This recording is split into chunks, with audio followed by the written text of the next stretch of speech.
Bonjour. Dans cette vidéo, nous allons approfondir un petit peu la méthode CMR que j'ai présentée dans une première vidéo.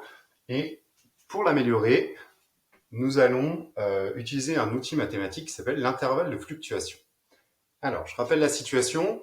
J'ai un écosystème ou une zone géographique relativement fermée, par exemple un lac avec des poissons, et je voudrais estimer combien j'ai de poissons dans ce lac d'une certaine espèce.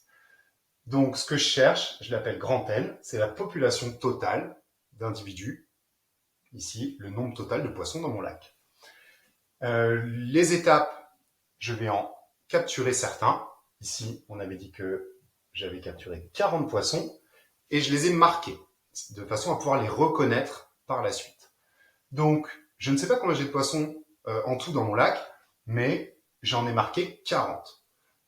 Donc, à partir de ça, je vais pouvoir exprimer la proportion de poissons marqués. S'il y a 80 poissons dans mon lac et que j'en ai marqué 40, j'en aurais marqué 1 sur 2. La proportion sera de 1 sur 2 ou de 50%. Si j'en ai marqué beaucoup plus, si j'en ai marqué 40, pardon, et que j'ai 160 poissons, la proportion sera de 1 quart. Pour l'instant, je ne peux pas la calculer puisque je ne sais pas combien de poissons j'ai au total, mais je sais que je pourrais la calculer en faisant grand N, le nombre d'individus marqués, divisé par le nombre de poissons au total. Donc ici, je pourrais faire 40 divisé par N pour estimer ma proportion de poissons d'individus marqués lors de la première capture. Ensuite, je vais relâcher ces 40 poissons. Ils vont se mélanger avec les autres. Je peux obtenir un milieu homogène entre les poissons marqués et non marqués. Et je vais recapturer une partie de ces poissons. Dans cette capture, la deuxième capture, je vais l'appeler l'échantillon. Et cet échantillon va me donner deux informations. Je vais compter déjà combien de poissons j'ai recapturés. Dans l'exemple ici, j'avais dit que nous avions recapturé 100 poissons. Et je vais compter dans les 100 poissons que j'ai réussi à capturer, je vais compter combien avaient déjà été capturés, combien ont été recapturés, combien porte une marque, une bague par exemple. Et on avait dit que dans mon échantillon, sur les 100 poissons recapturés, il y en avait 25 qui portaient une marque. À partir de là, je peux calculer la fréquence dans mon échantillon des poissons marqués. Dans mon échantillon, j'ai 25 poissons marqués sur 100 poissons au total. Donc, dans ma deuxième capture, j'ai une fréquence de petit m, le nombre marqué divisé par n, la taille de l'échantillon, le nombre de poissons que j'ai capturés. Donc ici, 25 sur 100, ce qui est égal à 0,25 ou un quart, 25%. Donc, dans mon échantillon, ici, j'ai 25% des poissons qui sont marqués. La méthode CMR brute consistait à dire que la proportion de poissons dans le lac en tout devait pas être loin de un quart, et on obtenait une valeur. Mais le problème, c'est qu'on n'avait aucune idée de comment cette valeur était fausse. Alors, pour quantifier un petit peu l'erreur qu'on est en train de faire, on a justement un théorème de mathématiques qui nous dit que la proportion, elle est contenue entre ces deux valeurs. Elle se trouve dans cet intervalle-là, avec une probabilité qui est supérieure à 0,95. Ça veut dire que j'ai 95% de chance que ma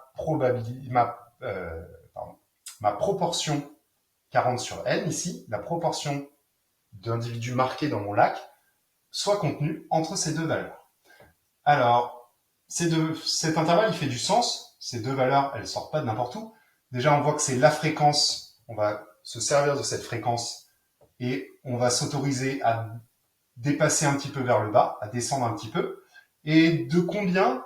D'une valeur qui dépend de la taille de l'échantillon. Plus on recapture de poissons, plus l'intervalle va être serré autour de la fréquence observée.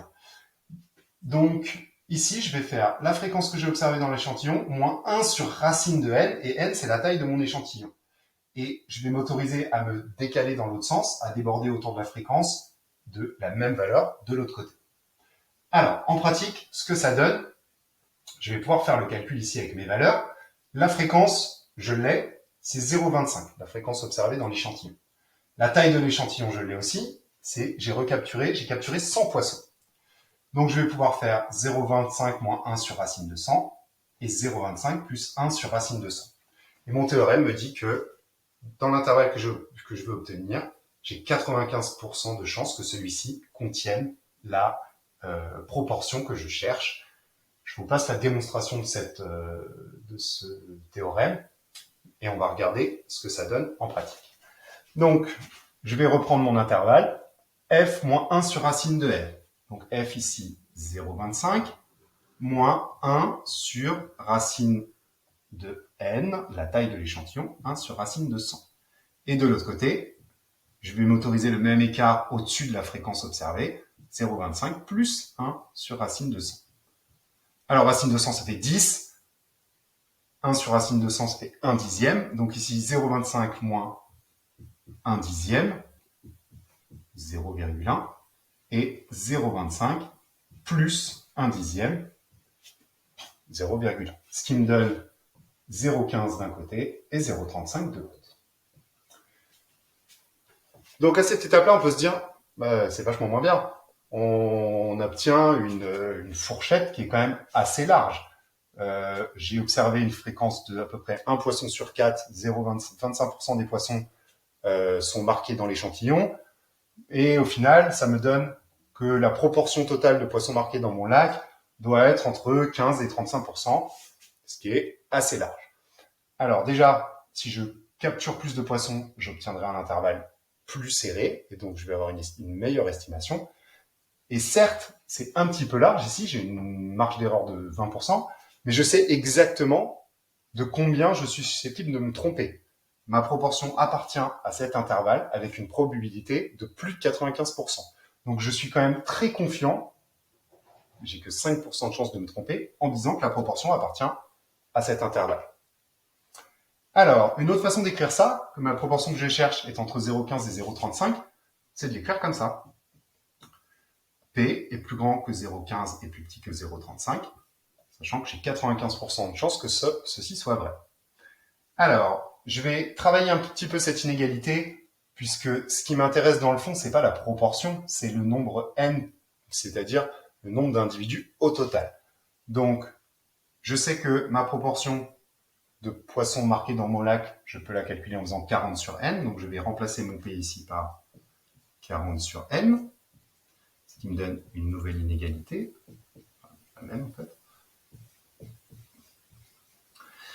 Je vais, alors, c'est le passage un petit peu technique, je vais inverser, je vais prendre l'inverse ici, puisque j'ai envie d'avoir n, donc je vais inverser cette fraction 40 sur n, je vais devoir inverser aussi, prendre 1 sur 0,15 et 1 sur 0,35, et comme on fait ça, quand on fait ça, on doit changer l'ordre des inégalités. C'est dû au fait que la fonction 1 sur x est décroissante. Donc ici, je vais prendre 1 sur 0,15, c'est l'inverse de 0,15. Je vais prendre n sur 40, c'est l'inverse également, de 40 sur n.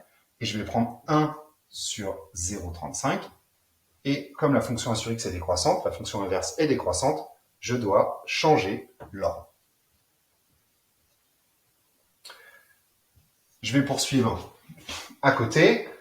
Maintenant, si j'ai envie d'avoir juste n, il me suffit de multiplier toute mon inégalité par 40. Je vais donc obtenir 40 sur 0,15, qui est plus grand que le nombre que je cherche et qui est plus grand que 40 sur 0,35. Je vais taper 40 sur 0,15 et 40 sur 0,35 dans ma calculatrice. Alors 40 sur 0,15, ça fait environ 266,66666 que je vais arrondir à 266. On devrait l'arrondir à 267, mais je préfère l'arrondir à 266, puisque si je resserre un petit peu mon intervalle en arrondissant à 267, je vais perdre mon 95% dont je suis sûr. Donc je préfère prendre un tout petit peu plus grand qu'un tout petit peu plus petit. Donc je vais estimer 40 sur 0,15 à 266, ce qui est plus grand que le nombre que je cherche. Et 40 sur 0,35, ça fait 114. Et donc, je vais obtenir au final que le nombre de poissons total dans mon lac est compris entre 114 et 266. Je peux le réécrire sous forme d'intervalle, comme ceci. Et voilà. Alors certes, tout à l'heure, on avait obtenu un nombre précis. On avait obtenu qu'on avait 160 poissons dans mon lac. Mais on savait que ce nombre était probablement faux. Et on ne savait pas estimer la probabilité avec laquelle ce nombre était faux. Est-ce que c'était 165 et on s'était pas beaucoup trompé? Est-ce que c'était 200 et on s'était beaucoup trompé? On ne pouvait pas le savoir. On n'en avait aucune idée. Ici, j'ai une fourchette beaucoup plus large. Je n'ai pas une idée précise de combien de poissons j'ai. J'ai un intervalle entre 114 et 266, mais j'ai une très bonne confiance en cet intervalle. J'ai 95% de chances que le nombre de poissons soit compris dans cet intervalle.